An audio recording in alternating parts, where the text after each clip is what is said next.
Kidney खराब हो गई है इसलिए डायलिसिस करवाना पड़ेगा, यही सुना है आपने।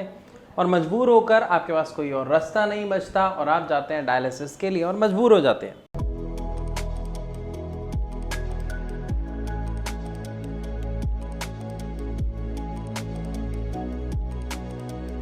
लेकिन यहां पर एक बात सोचिए कि खराब है क्या? किडनी खराब का मतलब क्या होता है? अगर हमारे घर में कोई चीज़ खराब हो जाती है, मिक्सी खराब हो गई, इसका मतलब वो चलेगी नहीं, उसमें काम नहीं होगा, आप चटनी बना नहीं सकते। यस और नो? ऐसा ही है ना? तो अगर किडनी खराब हो गई इसका मतलब क्या कि आपकी किडनी वर्क नहीं कर रही, उसका सिस्टम खराब। और अगर डॉक्टर कहता है कि किडनी खराब हो गई है तो सबसे पहले एक छोटी सी चीज चेक कीजिए कि क्या आपको यूरिन आ रहा है या नहीं, आपकी बॉडी में यूरिन बन रहा है या नहीं। अगर बन रहा है तो किडनी ठीक है, पूरी नहीं लेकिन हाँ फंक्शन उसमें है, अभी उसका काम चल रहा है। कैसे? क्योंकि जो किडनी है उसी का तो काम है यूरिन बनाने का।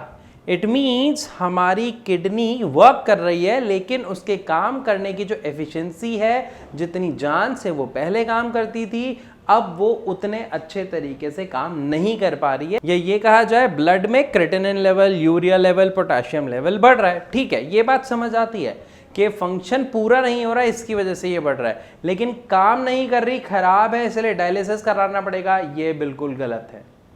दूसरी चीज, अगर कोई किडनी फेलियर का पेशेंट दवाई ले रहा है रेगुलर बेसिस पे और फिर भी उसका क्रिएटिनिन लेवल बढ़ रहा है, पोटेशियम लेवल बढ़ रहा है, वो लेवल 2 से लेवल 3, लेवल 3 से लेवल 4, लेवल 5 और लेवल 6 तक आ जाता है, तो इसका मतलब एक चीज तो बहुत सिंपल है, जो आप दवाई ले रहे हो उसमें कोई कमी है, वरना ये सब क्यों बढ़ते भाई। अगर आप किसी चीज का इलाज करवा रहे हो और वो बीमारी ठीक नहीं हो रही, इसका मतलब क्या है कि वो दवा सही काम नहीं कर रही, अपना सही रिजल्ट नहीं दे रही। ये बात क्लियर है ना भाई? इसी की वजह से लेवल्स बढ़ रहे हैं। तो यहां पर आपको एक चीज चेक करना बहुत जरूरी है कि जो आप दवा खा रहे हैं क्या वो सही है या नहीं। देखो, इसको एक एग्जाम्पल से समझते हैं। अब मान लीजिए आपका चेहरा गंदा हो रखा है, मिट्टी लगी हुई है, कुछ काम कर रहे थे, लग गई, चेहरा गंदा हुआ है, और आप गए बाथरूम में, शीशे में देखा आपने, और आप क्या करने लग गए, उस शीशे को साफ, और कह रहे हो यार इतनी देर हो गई रगड़ते रगड़ते, लेकिन ये चेहरा साफ नहीं हो रहा। तो क्या पॉसिबल है वो साफ दिखेगा? नहीं ना। क्यों? क्योंकि हम क्या कर रहे हैं, गलत काम। क्या गलत काम? हम मुंह धोने की बजाय क्या साफ कर रहे हैं, शीशे को। सेम इसी तरीके से एक पेशेंट क्या करता है, किडनी की दवा लेते वक्त वो सारी दवा लेता है जिससे हमारी बॉडी में विटामिन्स हमें मिलते हैं, मिनरल्स मिलते हैं, विटामिन B12 होता है, आयरन की गोली होती है, लेकिन वो दवा नहीं होती जो आपके किडनी के फंक्शन पर वर्क करती है। वरना आप गूगल करें और खुद चेक करें, क्योंकि अगर ऐसा होता तो किडनी का वर्क ठीक होता, इंप्रूव होता, वो खराब नहीं होती। तो यहाँ पे ये बहुत सिंपल सी चीज है जो आपको समझनी है कि जो भी पेशेंट को डायलिसिस का सजेशन दिया गया है उसकी पहली गड़बड़ कहाँ थी, और उसके बाद दूसरी गड़बड़ भी समझेंगे। अब जब हम बात करते हैं डायलिसिस की, मान लीजिए चलो ठीक है, किडनी का प्रोसेस था, लेवल बढ़ गए, अब डायलिसिस आपको फाइनली करवाना पड़ेगा और आप जाते हैं। तो ये डायलिसिस है क्या और इसमें होता क्या है? सबसे इंपॉर्टेंट बात कि डायलिसिस के वक्त या उसके बाद एक पेशेंट की जो हालत है वो क्यों खराब हो जाती है, वो क्यों कमजोर होता जाता है, और क्या दिक्कतें आती हैं। देखिए, हमारी किडनी का काम क्या है? हमारी किडनी हमारे ब्लड को प्यूरिफाई करती है, ये हमें पता है। हमारे बॉडी में जितने भी टॉक्सिन्स बनते हैं, बेकार पदार्थ होते हैं, उनको निकालता है।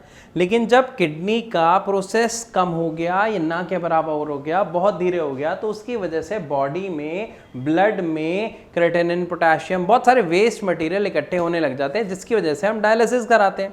तो जब हम डायलिसिस कराते हैं तो एक्चुअली क्या होता है, डायलिसिस एक मशीन के द्वारा कराया जाता है जिसमें हमारी पूरी बॉडी का जो ब्लड होता है उसको प्योरीफाई किया जाता है, उसको छाना जाता है। अब जब बॉडी को छाना जाता है तो ये काम तो हमारी किडनी करती है हमारी बॉडी में, लेकिन वो कर नहीं रही, इसलिए हम मशीन के द्वारा कर रहे हैं। लेकिन जो ये मशीन है इसमें एक कमी है दोस्तों। मशीन मशीन है, इंसान इंसान है। जो भगवान ने बनाई है प्राकृतिक चीज वो सबसे उम्दा होती है, ये हम सबको पता है। उसी तरीके से जो ये किडनी है वो बड़े शानदार तरीके से इससे वेस्ट मटेरियल को बाहर निकालती है। प्रयोग में आने वाली सारी चीजें या हमारे शरीर के लिए जितनी भी अच्छी सारी चीजें हैं उसको बॉडी में रख देती है। लेकिन जब कोई डायलिसिस कराता है तो ऐसा बिल्कुल नहीं होता और होता है इससे उल्टा। हमारा खून प्यूरिफाई जरूर होता है, उसमें से वेस्ट मटेरियल बिल्कुल निकलता है, लेकिन उसके साथ वो सारा इंपॉर्टेंट मटेरियल भी बाहर चले जाता है, वो सारी इंपॉर्टेंट चीज़ें भी बाहर चली जाती हैं जो हमारे शरीर के लिए बहुत इंपॉर्टेंट होती हैं। जैसे अगर मैं कहूँ प्रोटीन, हमारी इम्यूनिटी पावर, जिसकी वजह से आप देखेंगे कि डायलिसिस के बाद पेशेंट के अंदर बिल्कुल हिम्मत नहीं बचती और कुछ दिनों में उसकी हालत धीरे धीरे डाउन होनी शुरू हो जाती है। क्योंकि जब पेशेंट डायलिसिस करा रहा है तो वो अपनी सारी चीज़ें तो ब्लड के साथ निकलवा रहा है ना, प्रोटीन उसका जा रहा है, इम्यूनिटी उसकी जा रही है। इतनी तेज़ी से चीज़ें अभी बॉडी में बन नहीं रही जितनी तेज़ी से डायलिसिस की वजह से बॉडी से निकल रही हैं। मान लीजिए हफ्ते में अगर 2 बार डायलिसिस कराना पड़ता है या 3 बार डायलिसिस कराना पड़ता है तो उस व्यक्ति की बॉडी में इन सारी चीज़ों का प्रोडक्शन अभी इतना ज़्यादा नहीं हो रहा जितना ज़्यादा उसका नुकसान हो रहा है। इसीलिए एक डायलिसिस पेशेंट को रिकमेंड किया जाता है कि आप प्रोटीन डाइट लो, ज़्यादा से ज़्यादा लो। लेकिन वो कितनी भी ज़्यादा प्रोटीन डाइट ले ले, उसके साथ होगा क्या, डायलिसिस करवाने जाएगा और वहाँ पर सारा प्रोटीन निकल जाएगा। इसी वजह से उसकी बॉडी में क्या होगा, कमजोरी आएगी। क्यों? क्योंकि प्रोटीन से क्या बनती है, मसल बिल्ड होती है ना, सबको पता है। तो मसल्स वाली हर चीज में प्रॉब्लम धीरे धीरे आनी शुरू हो जाएगी और शरीर कमजोर होना शुरू हो जाएगा। अब इस पूरे प्रोसेस में मेरे को एक बात बताओ कि हम किडनी पर कहाँ वर्क कर रहे हैं, हम किडनी के फंक्शंस पर कहाँ वर्क कर रहे हैं। डायलिसिस से पहले भी नहीं, डायलिसिस के बाद भी नहीं, दवा तो हम उस चीज की खा ही नहीं रहे। तो क्या हमें उसका रिजल्ट मिलेगा? क्या कभी डायलिसिस बंद होगा अगर आप ऐसी दवा ले रहे हो? हाँ, आंसर आपको मिल गया।